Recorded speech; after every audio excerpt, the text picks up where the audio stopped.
Biofield Tuning and Contemplation Live is on dignity.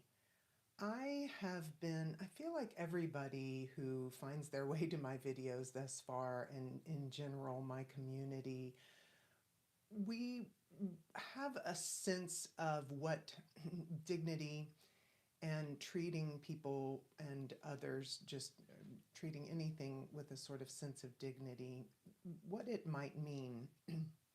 When I looked it up in on the dictionary, when I Google food it, it's to be worthy of respect and or the right to be valued for your own sake.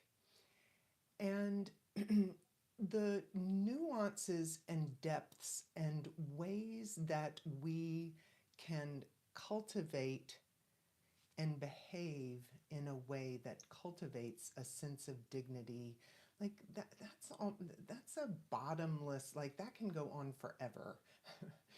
You can always improve.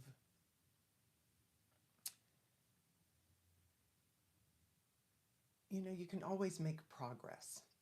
You can always do a little better. But at the, you know, what I don't want to do is then to punt people into that always seeking, always, oh, I have to do better, I have to do better, because that's its own indignation, right? So one of the things that was, so I'm listening to a book called Sovereign, which is written by a Yale teacher who teaches not only graduates and undergraduates, but also the executive program, the executive embetterment program at Yale. I don't know, whatever it's called for business people. And she talks a lot about the inside job, that the only way that one can be sovereign is not because anyone outside of self grants another sovereignty. That's to be sovereign, that sovereignty is in fact cultivated on the inside. And that is true, really, pretty much of all things. Like, spoiler alert, like, insider trading tip, I don't know, whatever you want to call it. Everything, you guys, everything is an inside job. Always. It always starts from here. As Pam Gregory says, there will always be an awful lot of out there, out there.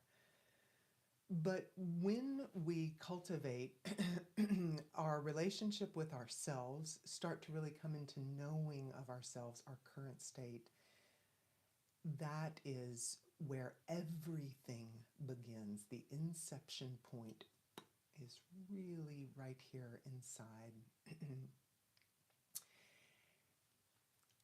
And dignity, dignity, I don't know whether to tune or talk, contemplate or tune. Which way do we go?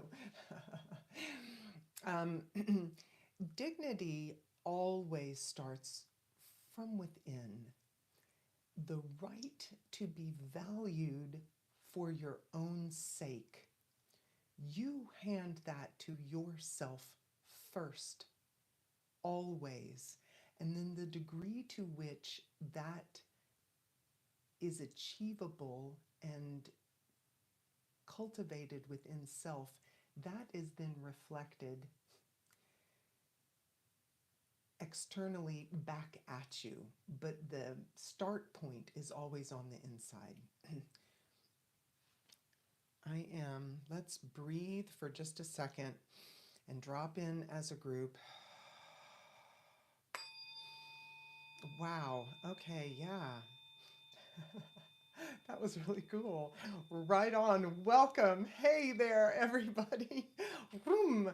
Zoom. Wow. Okay. The field really, the minute I cued to breathe, I started talking before I did the connect coherently with your heart, mind, self. And because I delayed it right when I cued everybody to breathe, boy, everybody just dropped right in. Good morning. Yes. Really well done. Dignity. The right to be valued and treated with respect for your own sake. Not because you're a Biofield tuner, not because you're cute, not because your bank account is fat, because you are alive, because you are an energy signature animating a meat suit, because you might be an energy signature animating a dog suit. Animals have the right to be respected and treated with respect because they are alive and sentient.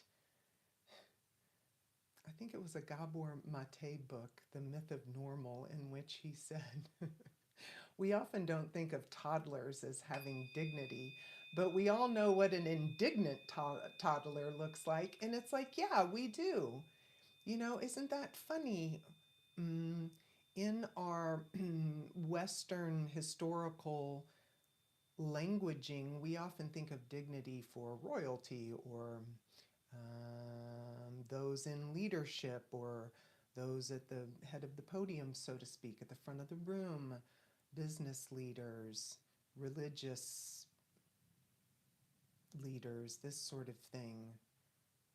We allow them the idea of dignity and of dignity. But everything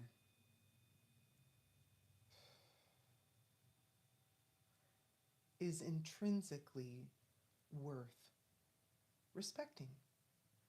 Hi, welcome, first timer.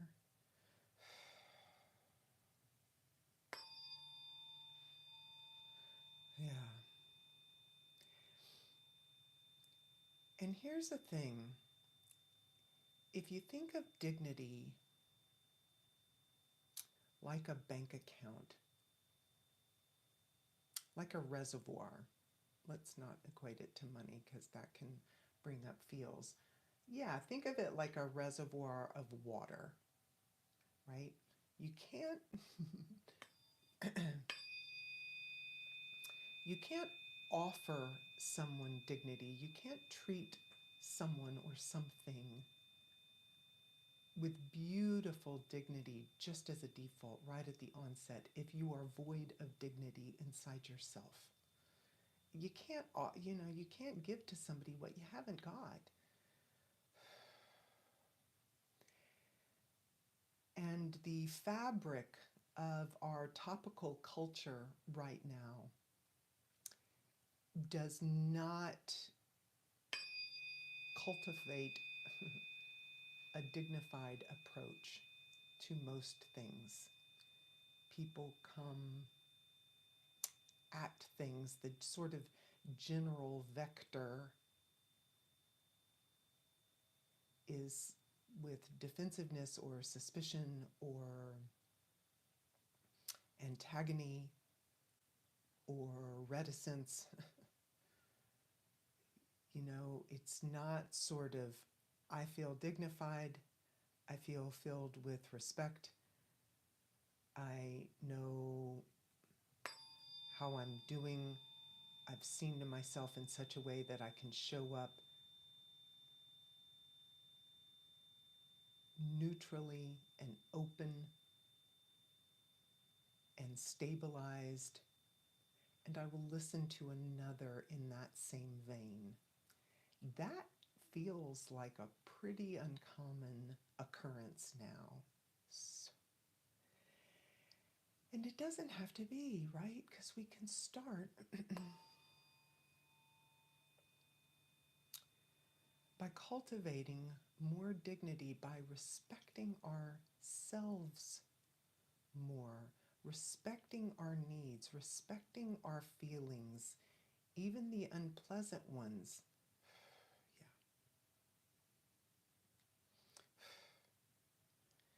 I started with my 144 hertz. I'm going to switch to the 174 for a second and see if we can, yeah. So for, I guess, a couple of years now, I've had a monthly group of colleagues that I meet with, and we share our lives and our work and our lived experiences in intimate community. And we've just created a little network. There's nothing to come of it, it's not for, there's no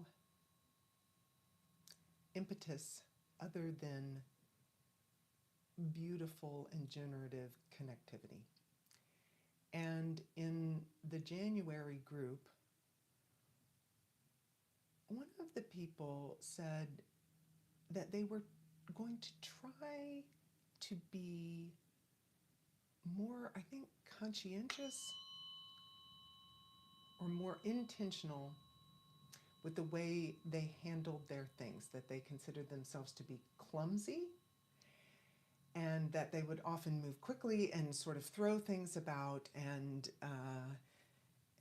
there was the self-assessment was things kind of crash in our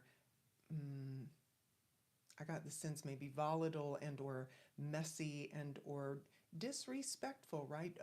Brute-ish rather than sort of intentional and considerate. And they were referring to things like books and probably laundry or, whatever, things like that. So imagine if, wow, there was something really powerful about that. Yes, truly, what if we treated everything, ourselves included, but what if we treated everything with dignity and in that way built more dignity into our environment, in the things that we consider inanimate, but the way we interface with a book is animated. The book, by our current measure, may be considered inanimate, but we aren't, right? So then that interaction with the book is animated, and we can infuse that with dignity. And in that way, that dignity is then reflected back into us.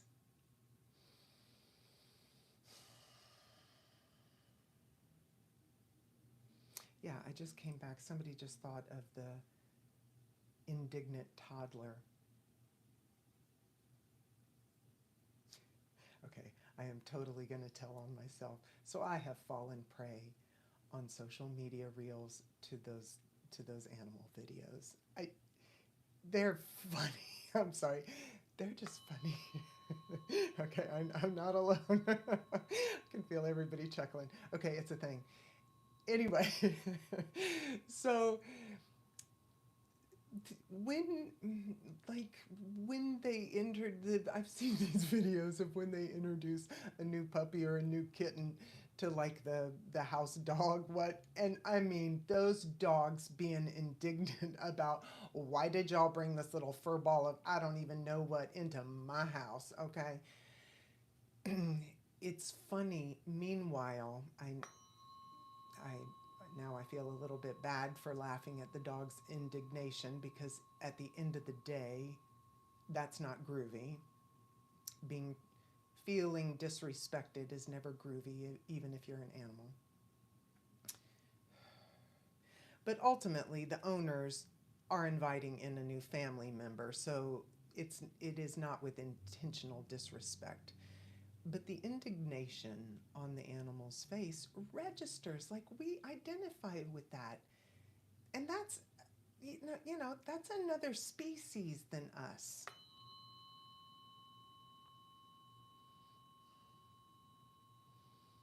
And dignity shouldn't just be apportioned to people in lofty roles. To treat a newborn with dignity, to treat your cereal with dignity.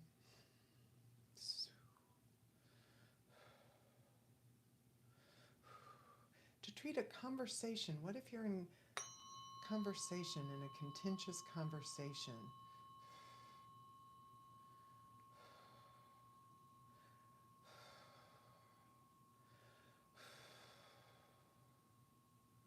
And maybe you can't in this moment muster respect for the other person or for the other person's, what you think the other person's position or point of view is.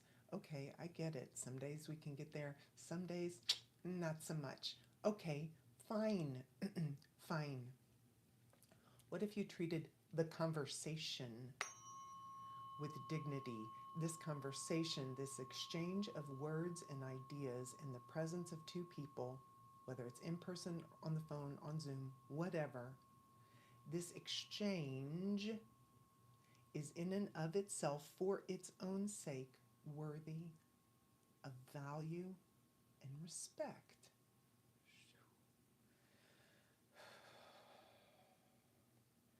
Wow, the thing that really comes, let me put some different, I'm going to slow this way down, because that would make us slow down.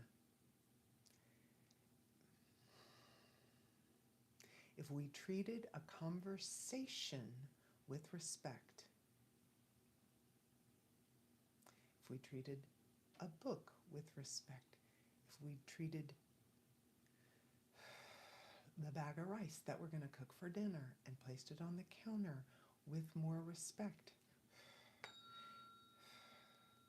then the vibration of that would be suffused into the meal, and then maybe the exchanges at the meal would be more respectful. Or if one is eating alone, then one could cultivate more inner respect, right? Dignity. Then if you noticed you were having a need, I don't feel good when I do this. This keeps being an irritant. This keeps feeling some kind of way, and it's wearing me out, right? Something feels like a drag. It's a draw, a siphoning off my energy. If that thing is impinging on me being able to cultivate dignity in myself, then what might I do to change that?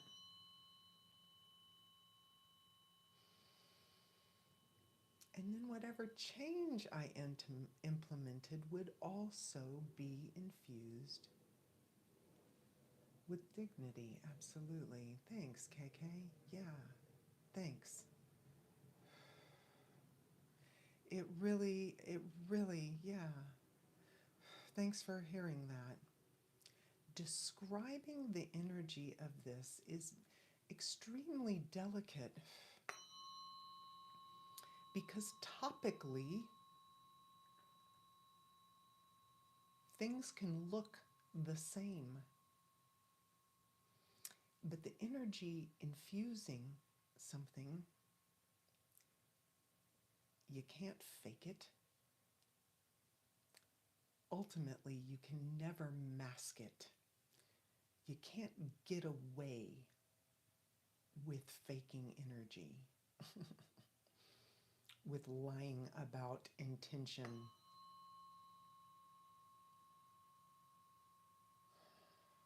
Wow, breathe. Wow, really need to breathe. Whew, all right, let's cycle. Okay, so now that we kind of understood the meat of it,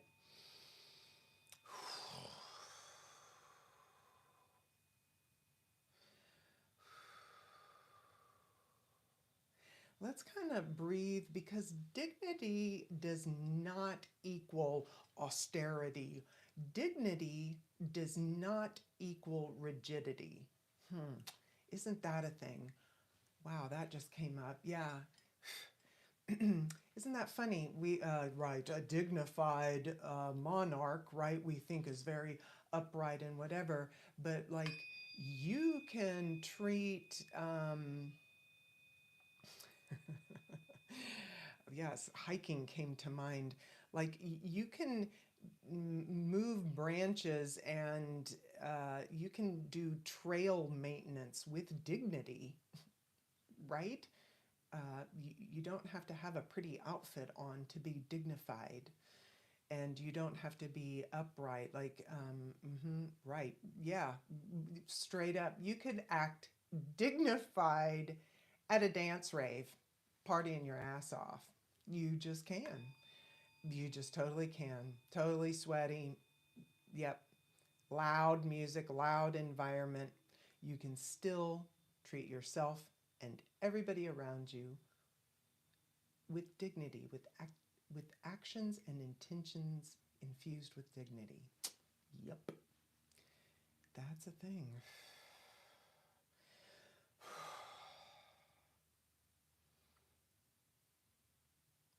Yeah, I mean, it's weird, right? The phrase silly dignity.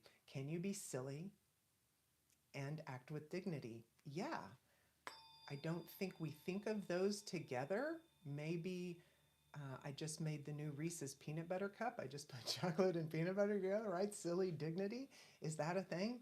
It can't not be, right? Right on. There was a huge wave of heat, a huge wave of release. Yeah, you don't always have to be perfect. You don't always have to, right. Can you be,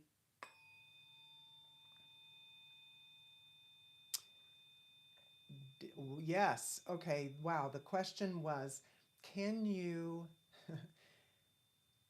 promote dignity and be perceived as being a little bit impolite, right? Does one always have to, maintain a medium vocal tone to be dignified? No. There is something suffused in this whole dignity concept that lies in the gulf between kind and nice, right? You can say things that are nice. Oh yeah, that dress looks great on you, when it really doesn't suit them and they're not going to be comfortable at whatever thing they're going to or whatever. Where the kind thing to say is, I really like the blue one better and I think you'll be more comfortable and probably warmer, or whatever. Which is nice or which is kind?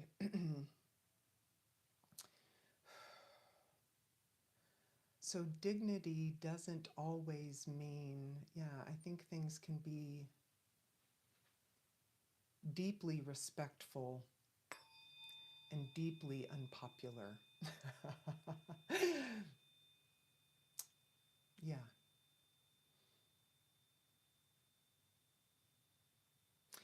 yeah, yeah.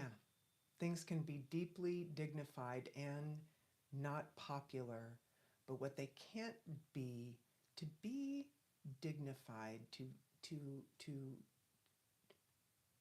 to cultivate dignity in self or to offer dignity to another. As I really contemplate and tune into this, what's really coming up is that it has to be thought through. You can't cultivate dignity and be inconsiderate. You can't cultivate dignity, respecting self or respecting anything around you and be in what is it in non-contemplative, right? You have to be able to contemplate. You have to be able to be aware. You have to be able to hold and consider,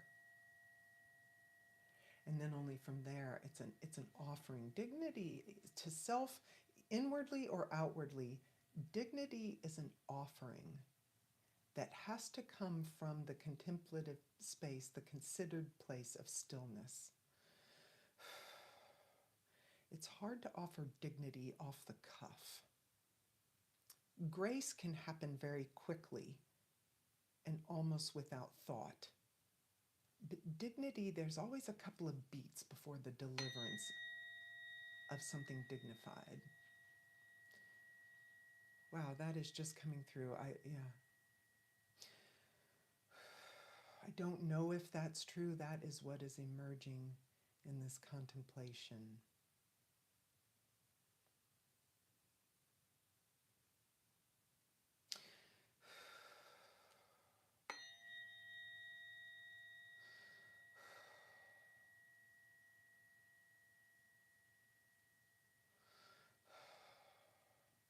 You know, the other thing that dignity really has is this kind of open edge on it. If one is totally defensive, I guess this is in terms of like dignity in an exchange between, in the space between, as opposed to inner dignity. No, even inner dignity, right? If I'm too busy shaming myself for my need, how can I offer myself the self respect to have that need met if I'm too busy shutting the door of shame on the fact that I even have it in the first place? Yeah, yeah, yeah.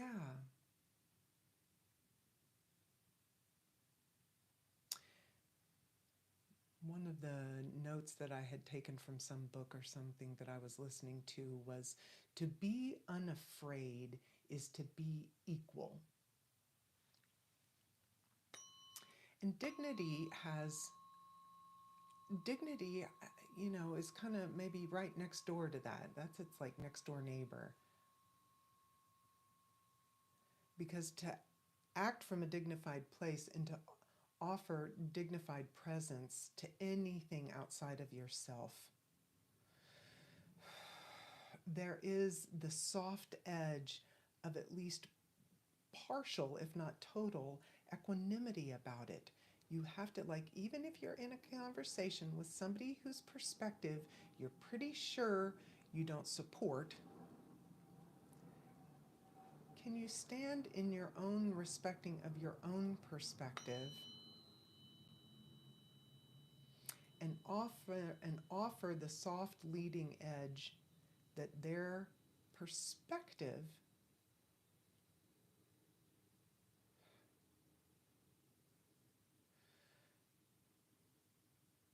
can be held respectfully in the dignified exchange that you're having? Yeah. Yeah, I know. That's a big one. That's a big one. Okay, well, maybe that's the PhD level of dignity. maybe that's the thing that we'll just place like way up here as like the reach. But a lot of the other things that we talked about, they're a lot more graspable and attainable and doable on the daily, on the minutely, right? On the hourly. Yeah. Yeah. Whew. Oh, thank you. Thank you. Taking care of ourselves and then having that extend outward. I'm probably the remainder of my videos will be different wordings on ways that we can come into relationship with that practice, deepen it, understand the Heidi nuances, the squirrely, the little bits of it that get away from us, and kind of corral those closer so that we can hone in on them. Yeah, yeah. But dignity,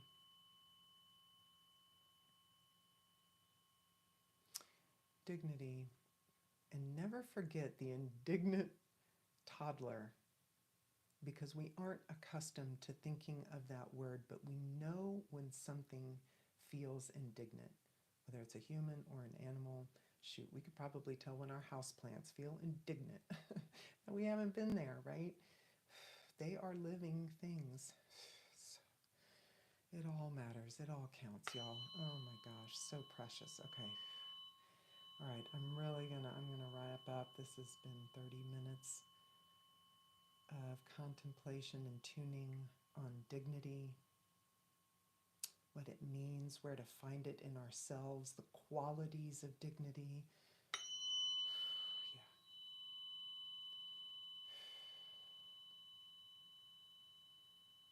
And you don't have to do anything. You just have to hold it. You just have to remember. Keep it right there. Keep it right there. This is my 417.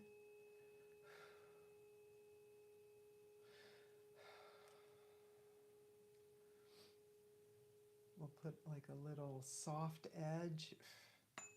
There we go. And then we'll end with the 528.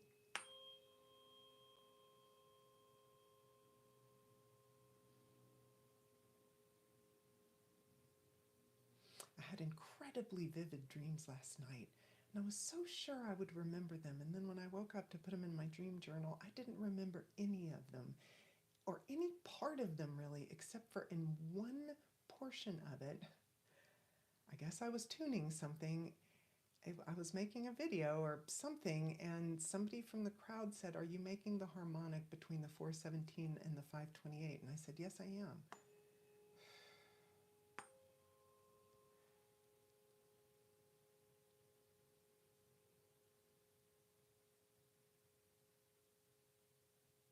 Thank you. I appreciate you too.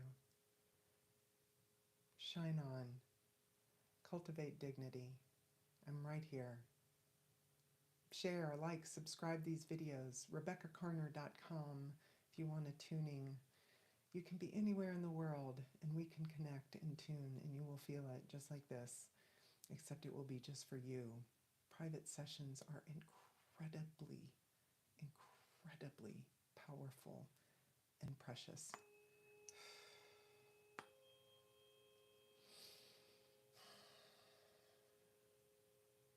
Happy end of January. Happy new moon. Rock on. See you soon.